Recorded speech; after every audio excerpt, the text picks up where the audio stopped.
Rhythmic rotation.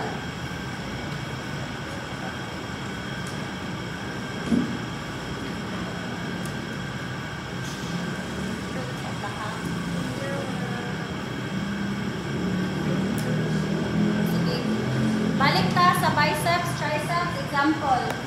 Kung tight ang imuhang biceps, mo ni imuhang antagonist. Kani ang imong agonist. So, pirong daw of the agonist to the point of tightness. Bis, ingon ka, agonist, weak, ano to the point of tightness? Weak mani. Ako siyang gitry o pirong. Mo-limit mani ang tight. To the point of tightness, meaning asa ang i-limit tungtong sa biceps. Kay tight man siya. So, for example, tight iyang biceps, I'll try to straighten the elbow, but then the biceps, igahi na siya limit.